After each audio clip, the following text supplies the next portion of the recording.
Note: please don't make a comment that is hateful and derogatory towards my wife. My post last time was locked because of this and I wasn't able to respond.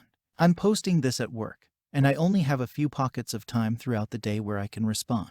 By the time I was able to respond to my first post, it became locked. I read everyone's replies and thank you to those who responded with good advice. I got a lot of DMs and I wasn't able to respond to everyone, but I did read your messages. However, I did not appreciate the many comments that simply insulted my wife. I know she fucked up and I'm still very angry at her, but I want to believe she can heal and become a better person. Also, some of the DMs I got were extremely weird and hateful towards women in general, like stuff you see on the Incel Tears sub. Y'all need more help than me and my wife. There were some common questions I wanted to address to provide additional clarification. How did she avoid jail? I only mentioned the civil case since I felt it was the most appropriate to write about because I was originally angry about our financial situation. There was also a criminal case. Our lawyer thought she would originally have to go to jail for 3 months. However, we were able to get her punishment to be community service instead. She has a lot of community service hours to fill within a year. She will also be getting visits from a PO. Laura and her husband did file restraining orders against her.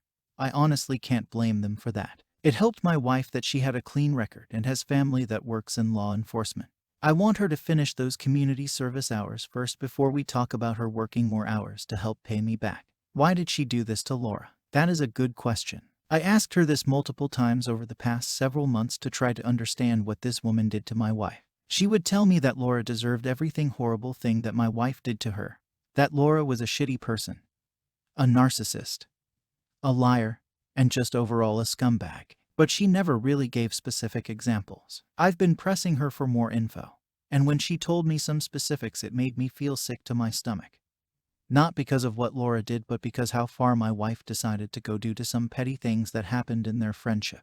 Their friendship ended about 8-9. They had been friends since early in high school years ago, and it was over a man they had both briefly dated. My wife dated Matt for a few months. She broke up with him because she thought that Matt had feelings for Laura. Laura said she didn't want to date Matt because he had dated my wife. My wife decided to test her friend Laura's loyalty and told Laura she had her blessing to date Matt. Laura and Matt ended up dating for a few months. My wife stuck around while they were dating, and once they broke up, my wife told Laura that she had failed a loyalty test. They fought, and ultimately it was Laura who decided to end the friendship. Note, in case it's not clear, Laura's current husband is not Matt. Secondly, I was able to get some information from her about what inspired her to do this since their friendship had ended so long ago. My wife said she happened to see by chance, not by stalking Laura at a restaurant about 1.5 minutes 2 years ago. And it looked like Laura had lost a lot of weight and was fit. My wife and I are both fairly overweight, and apparently Laura used to be overweight too. My wife admitted that she felt angry that Laura had lost a lot of weight while she had never been able to. My wife was also insulting Laura and said that she doesn't make a pretty thin person and that her new muscular body was too masculine. She also insulted Laura's husband's looks and physique as well. I saw both Laura and her husband in person on multiple occasions. They both look like normal, attractive people who obviously work out. I could also tell my wife was irritated when she saw Laura at the courthouse the first time, and you could barely tell that Laura had even had baby. My wife admitted that she just wanted to do some snooping to try to find that Laura wasn't doing well in life. She found the opposite and was jealous of Laura's success. She first found out both of their job titles. They both work at tech companies with some sort of engineering title, and their estimated salaries by using something called Glassdoor. And if that's accurate, then both Laura and her husband make really good money. She also saw a photo on Facebook of Laura and her husband standing in front of what appeared to be their very beautiful and large home. She said she was angry because she knew that Laura wasn't deserving of any of this. She proceeded to insult Laura about how she's not that smart, not pretty, not responsible. She claimed that all Laura did through college was do drugs, drink, have sex with anything that had a penis, skip class and failed a lot. My wife said that she's the type who would cheat on her husband, that she's manipulative and is always up to something, etc. Both Laura and her husband seemed very sad and exhausted throughout the whole ordeal. I never picked up on anything sinister from Laura at all. I felt absolutely awful for her. I felt extreme shame and embarrassment whenever I was in the same room with Laura and her husband. I don't think I was ever able to make direct eye contact with either of them. So yeah. I was expecting Laura to have done something truly evil or sinister in the past, and that just wasn't the case. Does she feel remorseful? I want to say yes, she does. She has been really depressed since this all finalized. However, I can't help but think she's sad only because she got caught. She hasn't directly said anything that would lead me to believe she is truly remorseful. She's still angry at Laura for escalating to the point of a criminal and civil case. She feels that Laura overreacted. My wife believes every horrible thing she said about Laura. She's convinced that Laura is some kind of alcoholic, drug addict who cheats on her husband, and is the type to lie and cheat her way to the top of her career. And somehow Laura is able to hide this from everyone in her life. My wife felt like she was trying to expose Laura for the monster that she is. She feels that Laura pressing charges and suing her is additional proof that Laura is vindictive. My hope is that she has time to think while she is doing her community service hours over the next year. I think she feels bad that I had to empty out our accounts and sell some things to come up with the money. I talked to her about working more hours once she has finished community service, and she agreed. Are you going to get divorced? The thought has crossed my mind. But we've been together for so long and I still love her despite this disgusting thing she has done. I can't see my life without her. But I know that if she doesn't improve or learn a lesson from this mess, then I can't be with her anymore. A lot of people mentioned that if she can do this type of thing to an ex-friend, then she can do the same to an ex-husband. This has me worried some. I'd like to believe she wouldn't go nuclear on me if we did file for divorce. I'll be taking precautions in case I have to defend myself in the future. Why is she only working part-time? She is a licensed masseuse and works at a really nice salon, spa. Her hourly wage is pretty high, but she hasn't been able to get the hours she wants at the spa she works at. She could probably get a more full-time position at a different spa, but with a slightly lower hourly wage, which would still bring in more income than what she is doing now. She really likes the place she is at and doesn't want to leave, but I may pressure her to full-time work elsewhere to help pay me back and refill our emergency fund once she is done with community service. At the moment, she is on board with helping me put money back into our savings accounts. What about therapy? I know we need this, both as a couple and as individuals, to deal with this mess. I talked to her about this and she doesn't seem totally sold on the idea of therapy. I've expressed that I think it would help both us, and she seems indifferent at this point. I've talked to her parents, who are really angry, disappointed in her. They basically begged me not to leave her over this. I told her parents that I think therapy would help both of us, but I can't afford it now. They offered to pay for couples therapy, but that is as much as they would be able to afford. So it's a start. I know my wife will need individual therapy, and if that means I stop going to couples therapy so she can get the one-on-one help she needs, so be it.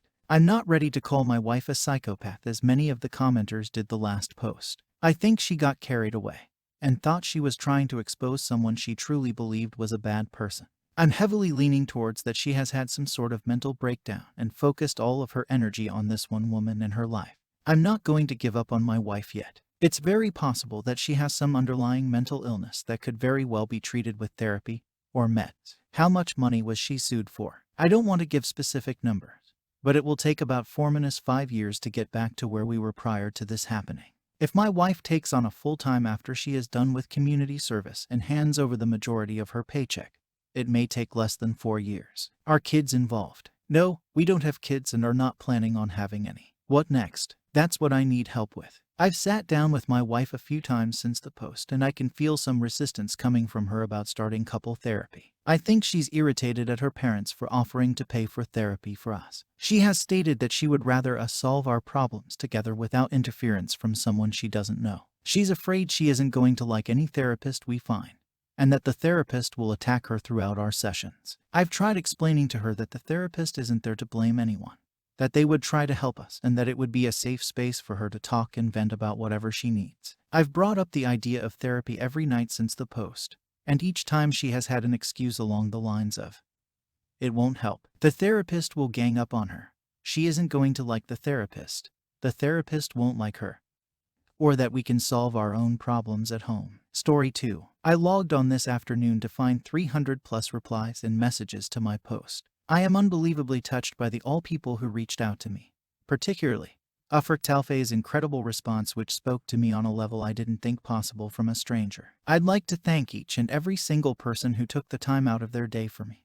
I was so overwhelmed that I've not responded to a single one as of yet, but it is truly appreciated. Now on to the update. It has only been a day or so since I made my post, but it feels like I'd been in that hotel room for weeks, crying in the dark buried under the covers. At some point this morning, I decided to draw the curtains open and let the sunlight in. I went and sat on the balcony and switched my phone on for the first time. It started ringing within 30 seconds. It was my mother, who burst into tears as soon as I answered. Her and my parents had obviously been desperately worried. This is the longest I have ever gone without contact, and had even contemplated calling the police had I failed to contact them by this evening. My mom informed me that as I was walking out of Sarah's room, down the stairs, and out the front door, Sarah was screaming and wailing that she's sorry. Funnily enough, I didn't hear this. I don't know how. I think I was in such a state of shock that I couldn't process anything around me. Honestly, I can't even remember the drive home. After I shut the door behind me,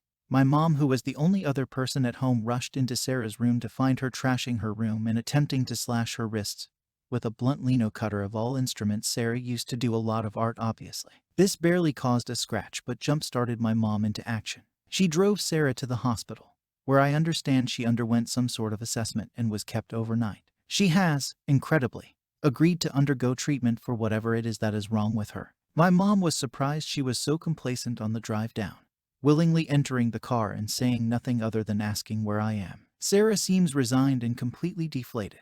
My mom spoke to me at length for the first time in my life about the hardships they had undergone during Sarah's childhood. I am unwilling to go into detail and am still in shock about some of the things I heard. Sarah is not devoid of responsibility. She has long surpassed the age where she can blame her childhood for her behavior. But my mom admitted through tears that not sending her to therapy at an early age was the biggest regret of her life so far. I asked my mom if she knew why I had left. She admitted that she had known since Sarah's ex left 2 months ago. At this point, I had to struggle not to hang up, and I suddenly felt myself going back into that pit. But she begged me to listen. After her ex Harry, I am too drained to invent a name. Hi, Harry left. Sarah told my mom exactly what had happened. It was not the reason for Harry's departure, although he did know about it. Rather, he had had enough of being Sarah's care, and years of begging her to seek help had fallen on deaf ears one too many times. When Sarah informed my mom told Sarah I have to know immediately. Sarah refused to tell me, and I still don't know why she changed her mind in that moment. My dad doesn't know, for anyone wondering, and thinks I've left as I've also finally had enough of Sarah's behavior. Now here is where the home truths came out. I asked my mom if she knew the details. She was reluctant to tell me anything, stating that it had happened and that was all I needed to know. But I told her I refused to step foot in the house until I knew everything. She then proceeded to tell me that a few months before they slept together, Sarah and Jake had kissed at my dad's 60th birthday party. It was a large family gathering with a lot of alcohol involved. I remember Jake getting very drunk with my cousins. Sarah had a crying tantrum prior to arriving, as her and Harry had an argument, and he refused to come. She called me sobbing before she arrived. At some point during the night, Jake asked her if she was okay and hugged her. And once again, one thing led to another and they shared a kiss in the kitchen. Sarah told my mom that they were both immediately remorseful and vowed never to speak of it again. But Sarah deliberately sought him out the night they slept together, knowing he was unlikely to turn her down. She openly admitted she did it to get back at Harry, who had cheated on her during one of their many infamous breaks. I don't think I even entered her thoughts. At this point, I'd heard enough. We'd spoken on the phone for over 4 hours, and I felt mentally drained and physically sick. Any hope I had of salvaging my relationship with Jake has completely gone. I feel the last 3 years have been tainted by their betrayal. And the many years before that, I wonder, did he like Sarah this whole time? Part of me doesn't even want to know. It's worth noting he has made absolutely no attempt to contact me other than a single text stating I'm sorry. Take as long as you need. As if it's inevitable I will come back to him. Things are still up in the air. I don't feel ready to check out of the hotel as I don't know where I'm going to go next. I feel my relationship with my mom has been rocked by these revelations. I don't know what's going to become of Sarah. I have no idea what I'm going to do about me and Jake's flat, where I'm going to live. I don't even know if I have a job anymore. I just haven't showed up to work. But I know the truth, and the smallest part of me is grateful for that. The rest of me is consumed by a pain I never imagined possible. I guess there's nothing else to do now except wait and see how things unfold. But reading through your comments and messages have been more help than you can imagine. Thank you, thank you, thank you. And for anyone who has ever experienced symptoms like Sarah's, or has been around someone who is so visibly troubled, I beg of you, seek help before it's too late.